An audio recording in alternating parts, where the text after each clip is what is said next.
Salut, alors dans cette vidéo, on va parler d'e-réputation. E-réputation, quelle est la meilleure stratégie SEO à adopter? C'est la question qu'un auditeur m'a posée.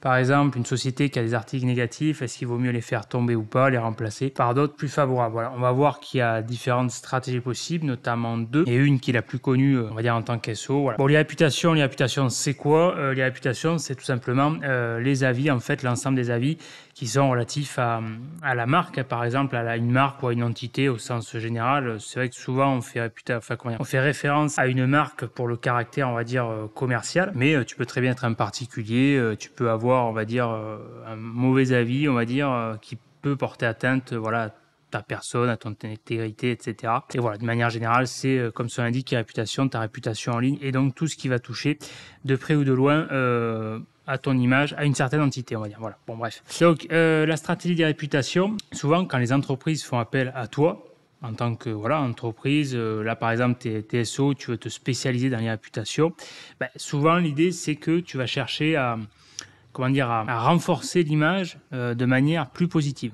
Okay, si on prend un exemple concret, là tu as par exemple Norman Tavo, donc le youtubeur Norman fait des vidéos, un des premiers youtubeurs d'ailleurs. Bon, forcément, tu as dû en entendre parler, il y a une polémique autour de lui, voilà, il a une affaire en justice, etc. Bon, pour viol de mineurs et compagnie. Mais donc là, l'idée, c'est que si cette personne-là faisait appel, pourrait très bien faire appel d'ailleurs à une entreprise pour gérer sa réputation, ça doit être le cas d'ailleurs, j'imagine. L'idée, c'est concrètement quel serait son besoin, qu'est-ce qu'il demanderait dans le cadre de l'e-réputation, notamment au niveau de Google. Bah, ça serait tout simplement de remplacer, en gros, de déclasser tous les avis négatifs, c'est-à-dire que les avis qui vont porter, on va dire, atteinte à son image de marque. Ok, et les remplacer par des avis positifs. Ça, c'est généralement la méthode classique dans l'e-réputation, en tout cas SEO. Ok. Alors, c'est vrai que c'est un peu un abus de langage parce que l'e-réputation, nous, dans notre métier SEO, on se cantonne, on va dire, à Google, mais voilà, l'e-réputation, c'est pas uniquement limité, on va dire, à Google, et donc à l'écosystème, on va dire, SEO. L'e-réputation, c'est de manière générale tout ce qui va tourner à ta réputation sur Internet, donc au travers de différentes entités, notamment au niveau des réseaux sociaux, etc. Okay, mais là, particulièrement dans le cas qui nous intéresse sur Google.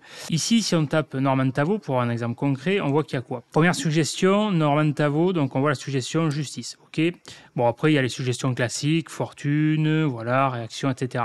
Voilà ce qui pourrait nous intéresser dans le cadre des réputations, si vous appelez à une entreprise pour gérer ça, ça serait toutes les suggestions qui porteraient, on va dire, préjudice. Donc voilà, une mauvaise image, c'est justice, tu vois, justice 2023, donc actuelle cette année. Si on regarde dans les suggestions, on voit également qu'il y a justice, effectivement, verdict, etc. Et j'avais même une suggestion qui a, voilà, tu vois, affaire qui s'affiche. Bon, enfin voilà, toutes ces suggestions-là. Donc si on tape par exemple Norman Tavo affaire, premier résultat, Norman Tavo, où en est l'enquête depuis sa récente mise en garde à vue, etc. Bon, bref, c'est quasiment que. On vérifie, hein, affaire Norman Tavo, c'est logique, vu que c'est une suggestion orientée. Sans surprise, c'est des suggestions qui sont, qui peuvent, on va dire, porter à son image. Tu vois, voilà, tu tombes sur des titres comme Norman Tavo, accusé de viol et de corruption, accusé de viol. Forcément, que ça soit vrai ou pas, forcément, voilà, l'image est dégradée. Ok. Et après, pareil pour justice. Okay, voilà. Norman Tavo justice, la garde à vue, une 7e plainte, garde à vue, viol, ou une enquête, etc. Bon voilà, c'est des faits, c'est des accusations graves en tout cas, voilà.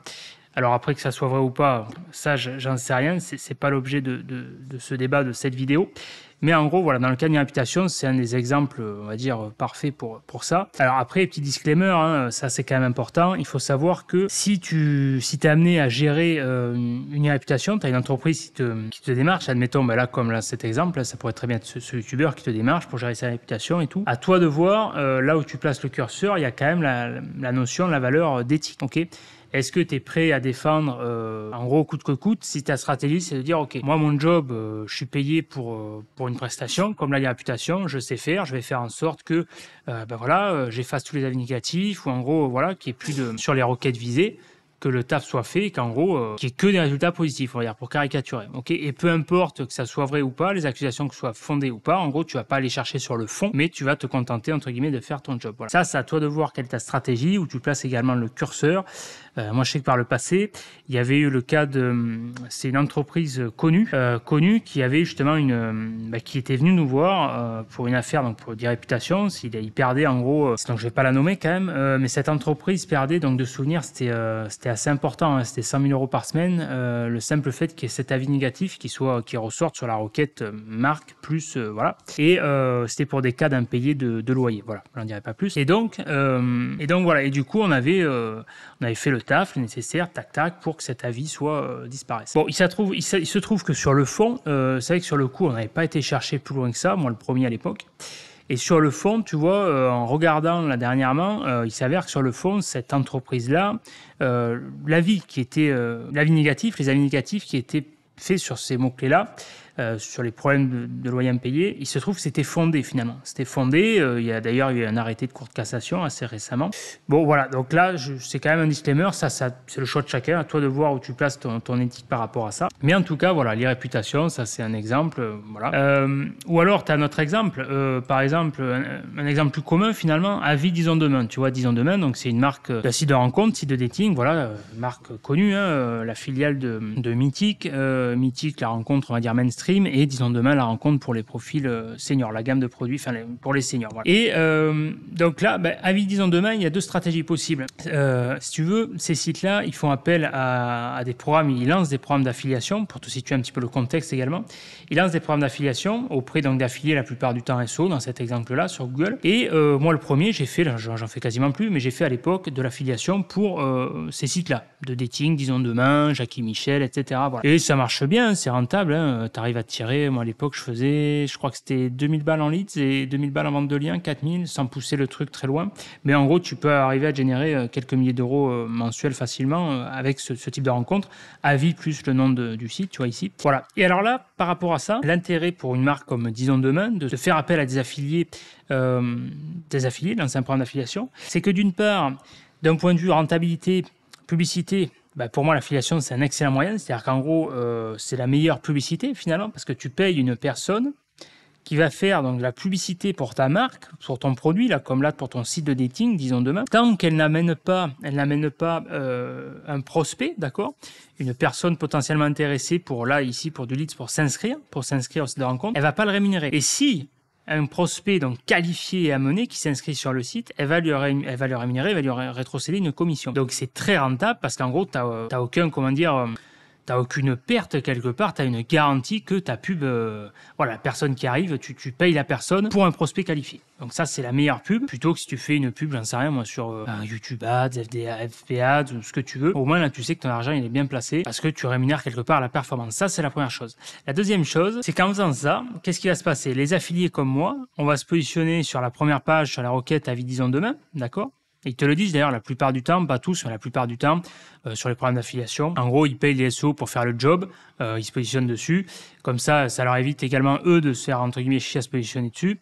Et alors bon, sur la marque, c'est facile, hein, parce que là, tu verras, Disons Demain, il est ici, il ne faut pas déconner, mais sur d'autres marques, voilà, par exemple, tu pourrais te positionner sur Rencontre Senior, voilà, pour aller chercher les mots-clés plus, on va dire, élaborés. Mais par contre, ils t'interdisent la plupart du temps de se positionner à un doigt, parce que forcément, ils préfèrent être là et tout. Okay. Mais là, l'avantage en faisant ça, quand tu vois une SERP comme ça, il se passe quoi? Avis Disons Demain. Disons Demain avis. Donc là, le point, il y a des chances qu'ils se fassent de l'affiliation maintenant dessus, parce que la plupart des sites de presse se sont mis à faire du MFA, de l'affiliation.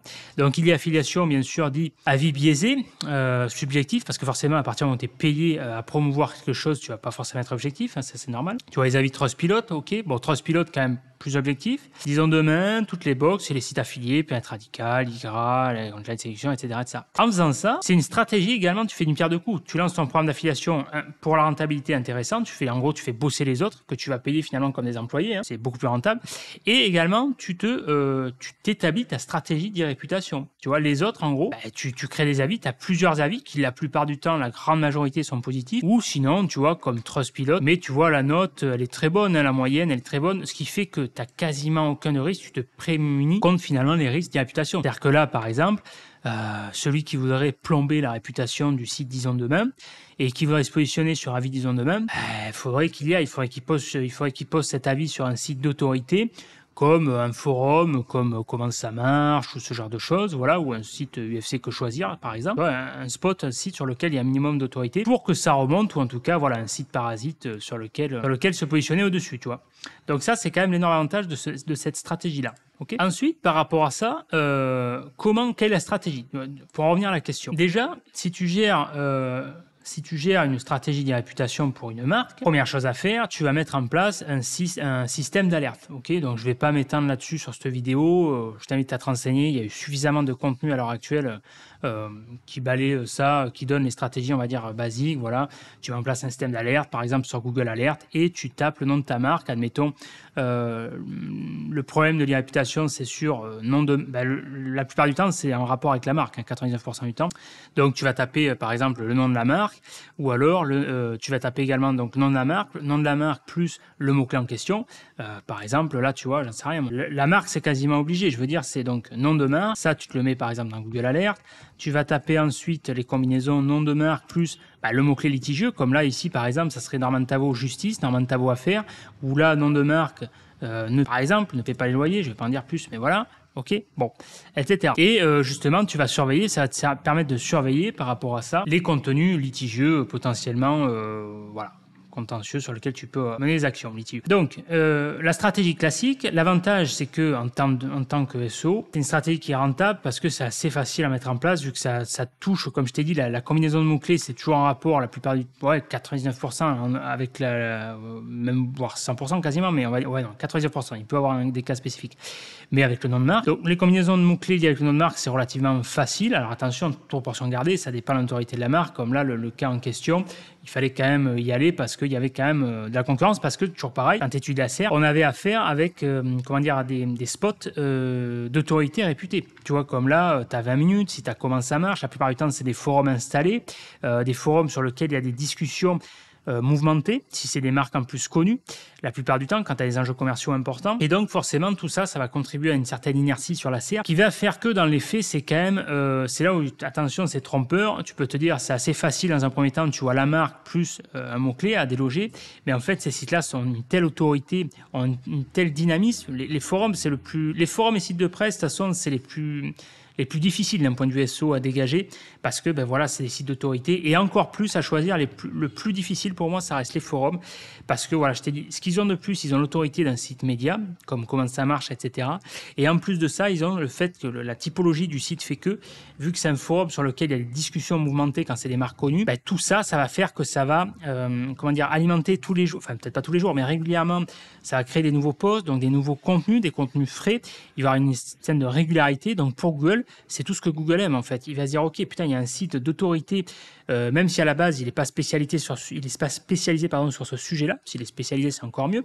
Comme par exemple Forum Village Justice, spécialisé comme ça on dit dans le domaine pénal, justice, voilà, et judiciaire. Et donc du coup, on a un site d'autorité. Si en plus on a le site spécialisé, bon, mais c'est la cerise sur le gâteau, cherry on the cake. Et ensuite, on a du contenu régulier. Donc c'est tout simplement les critères de base dans le référencement. Et donc tout ça va contribuer que ça va te faire une mayonnaise, une bouillabaisse qui va être difficilement délogeable. Ça se fait dans les faits, mais voilà. La concurrence. Voilà. Donc, par rapport à ça, il y a deux stratégies possibles. Il y a la stratégie la plus connue classique, qui est la stratégie en tant que SEO qui est appliquée. C'est-à-dire qu'en gros, là, tu vois, tu as ce mauvais résultat. Qu'est-ce que tu vas faire? En gros, tu as tous ces avis négatifs. Tu vas se faire en deux temps. Tu vas essayer de dégrader le référencement de ces sites-là. Alors, dégrader, c'est pas forcément le terme, parce que dégrader, ça s'apparente plus à, pour moi, à une notion de négative SEO. C'est pas l'objet ici. Mais en gros, tu vas faire en sorte que ce résultat, de manière indirecte, va être dégradé, c'est plutôt ça, de manière indirecte, va baisser dans le classement. Comment? Tout simplement en positionnant de nouveaux résultats, d'accord, de nouveaux contenus positifs qui vont être positifs par rapport à l'image de marque, justement de la marque ou de la personne en question. Comme là, tu vois, Norman Tavo Justice, on pourrait très bien faire un contenu, les succès du youtubeur Norman Tavo, enfin bref, tout type de contenu, pas forcément qu'il soit flatteur, d'ailleurs, qu'il soit neutre, mais en tout cas, voilà, qu'il soit plus, pas dégradant. Ou dans l'exemple d'une marque, j'en sais rien, moi, je sais pas, moi, il y a un problème avec Decathlon. De toute façon, la plupart des grosses marques, des franchises, ont généralement des casseroles au cul ou voilà, des avis négatifs, c'est quasiment voilà. Donc, du coup, tu essaies de trouver. L'avantage, c'est quand c'est des grosses marques à gérer, c'est pas difficile à trouver. Tu échanges avec le client, tu as toujours des contenus à rédiger. En gros, voilà, tu vas positionner de nouveaux contenus. Bon, là, ça, c'est la stratégie SEO classique. Sauf que la particularité ici, c'est que forcément, c'est beaucoup plus lourd à mettre en place. Parce que quand tu as une stratégie SEO classique, sauf si c'est la... Enfin, là, ça s'apparente justement à de la SERP domination, donc la domination de SERP. Une stratégie SEO classique, c'est que tu as un client qui vient de voir avec un site, tartampion.com, il veut positionner ce site-là, tartampion.com, en première position sur les mots-clés en rapport avec sa thématique, comme CBD, je vais être en première position sur CBD, huile CBD, etc. Ça, c'est le truc classique. Tu vas positionner plusieurs pages web d'un site, une page sur un mot-clé. En gros, tu vas positionner une page sur un mot-clé. C'est ça qu'il faut retenir. D'accord ? Très basique. Bon, mais là, la particularité, c'est que au lieu, tu vas pas te contenter de positionner une page sur un mot-clé, tu vas te positionner un ensemble de pages sur le même mot-clé. C'est le principe de la SERP domination de SERP. OK ? Donc là, par exemple, sur le mot-clé, normalement, tu as vos justice, tu vas te positionner. Tant qu'à faire, là, ici, si tu as un avis négatif, même si un ou plusieurs, l'idée, c'est qu'au minimum, c'est de nettoyer. C'est pour ça qu'on a les réputations, c'est un nettoyage de SERP. C'est nettoyer la première page Google. Pourquoi ? Parce que la première page Google, c'est là où tu as le plus de clics, de visibilité. Voilà, la deuxième page, c'est t'as moins de visibilité, voilà, c'est moins gênant, on va dire, voilà, ok. Et surtout les premières positions. Donc là, autant te dire que ici, pour positionner 10 nouveaux contenus, 10 nouvelles pages web, va falloir faire monter tout ça, ok. Donc, en utilisant plusieurs techniques SEO, on va pas réinventer la roue, technique classique, de link wheel, tu vas créer pareil plusieurs profils, par exemple, sur plusieurs spots, des profils de forum, etc. Ou alors tu peux créer de nouveaux sites, bref, tu appliques le système de réseau de sites et tu fais monter ça, tu crées des liens, voilà. Donc ça, c'est assez lourd à mettre en place. Surtout si tu as plusieurs avis comme ça à faire descendre. Généralement, moi, c'est la stratégie que je préconisais au début. J'insiste là-dessus au début. Et quand il n'y avait qu'un résultat, un ou deux résultats litigieux, tu vois. C'est-à-dire que là, il y avait un ou deux résultats à descendre. Et là, donc, dans ce cas-là, tu montes les sites, voilà. Tu vas créer des blogs, des fermes de liens, etc. Bref, les stratégies classiques. Ou alors, des posts sur les réseaux sociaux. Tu vas monter ça. Enfin, bref, le truc classique. Tu montes un écosystème, plusieurs sites. Mais ça, déjà, c'est une stratégie que j'avais rapidement, on va dire, abandonnée pour deux raisons. En tout cas, c'est à éviter. C'est pas celle que je préconise. C'est la stratégie classique qui est faite, je pense, par la majorité des SEO, encore à l'heure actuelle. C'est pas une stratégie que je faisais à l'époque pour plusieurs raisons. Déjà, tu vois, comme ici sur une SERP sur laquelle il y a beaucoup de résultats, ça va être très lourd à mettre en place. Il y a une notion de rentabilité quand même derrière, hein, parce que forcément, il faut facturer à l'entreprise qui te rémunère là-dessus. Donc, c'est une rémunération à la performance. Ça va demander beaucoup de taf. Moi, c'est pas celle que je préfère pour avoir expérimenté. Voilà. Après, je suis pas spécialiste de la réputation non plus. Hein, voilà, parce que là, aujourd'hui, je fais quasiment plus de réputation. J'avais touché avant, je crois, de souvenir dans les années 2010-2012 jusqu'à 2012, un truc comme ça, ouais. J'étais vraiment, on va dire, entre guillemets, spécialisé, encore que pendant les 2-3 ans, mais pas... Après, ça m'intéressait pas plus que ça. Mais par contre, c'est très, très lucratif, très rentable. Et donc, si tu veux, la stratégie classique, c'est assez lourd à mettre en place. La deuxième stratégie que j'ai mise en place, on avait mis en place à l'agence, d'ailleurs. J'avais fait ça notamment avec une personne de mon équipe. On s'était un peu spécialisé dessus. On a mis en place des process. Et on s'était rendu compte qu'il y avait un process qui était beaucoup plus intéressant, beaucoup plus rapide, beaucoup moins lourd à mettre en place. Bref, beaucoup moins chiant. Et ça repose pas sur la stratégie SEO, finalement.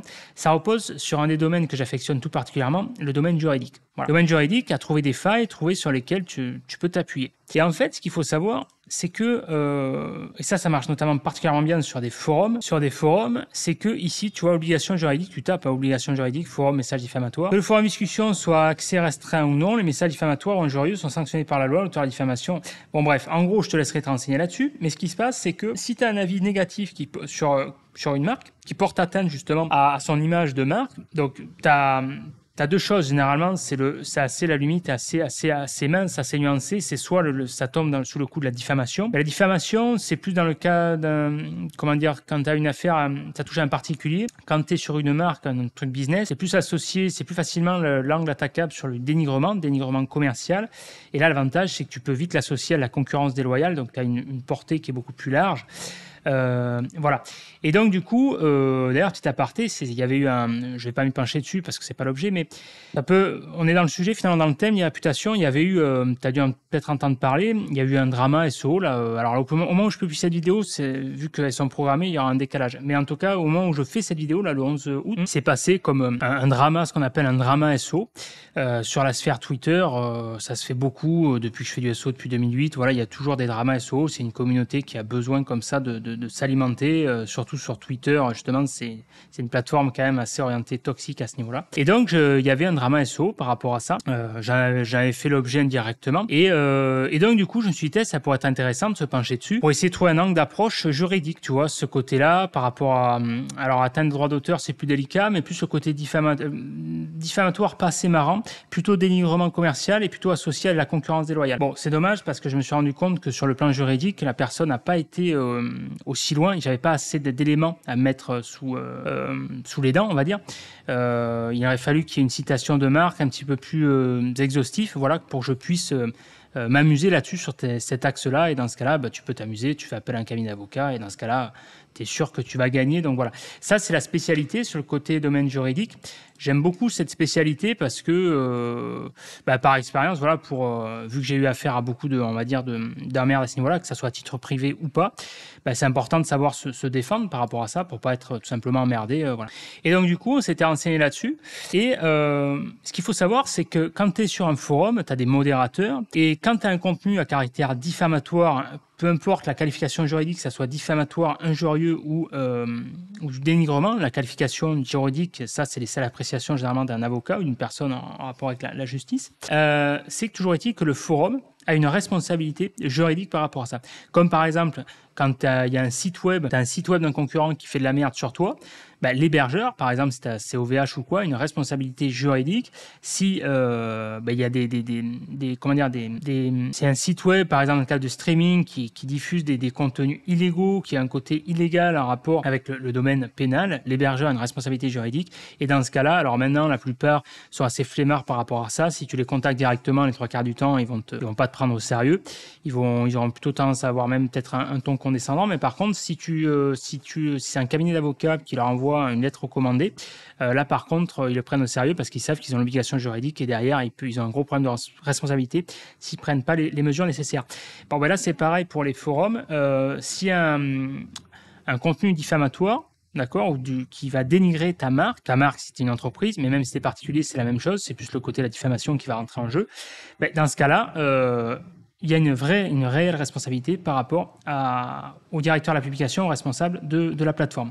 Donc là, c'est marqué ici, j'invite à te renseigner ici, par exemple, Villa Justice. C'est bonne base de réflexion. Première hypothèse, directeur de la publication, après avoir eu connaissance d'un message diffamant ou injurieux, a décidé de ne pas le supprimer ou n'a pas supprimé. Voilà, conformément, alinéa, blablabla. Voilà. Et donc ça, on avait, comme les demandes de réexamen Google, en fait, si tu veux, la plupart, on s'était mis en place des process. Et donc, tu vas jouer sur l'intimidation dans un premier temps. Et les 3 quarts du temps, ça marche bien. Si ton message est bien rédigé, tu vois, tu fais plusieurs tests. Avec l'expérience, tu arrives à te faire des bons templates, des bons modèles, tu vois. Et si ça marche pas, dans ce cas-là, tu lances la procédure classique, tu fais appel à un cabinet d'avocats, de concertation avec l'entreprise, tu dis voilà, on peut attaquer sur telle angle d'approche, et ça marche très bien. Voilà, c'est juste que c'est un petit peu plus chiant, un petit peu plus long, ça engendre quelques coûts, mais pas voilà. Mais les 3 quarts du temps, ça marche bien avec ce personne-là parce que la personne, si elle est un minimum sensible et saine d'esprit, elle sait qu'elle peut avoir un potentiel emmerde, voilà, derrière. Directeur de l'application, après reconnaissance du message diffamant, agit promptement pour le supprimer, voilà. Après reconnaissance d'un message, l'auteur du message n'a pas bien... Voilà. Bon, et donc ça, c'était l'axe vraiment favori sur lequel on a agi pour la majorité, finalement, toutes les réputations même auxquelles on a affaire. Et c'est comme ça que c'était beaucoup plus rentable déjà. On n'avait pas besoin de s'embêter à mettre une stratégie SEO en place beaucoup plus lourde.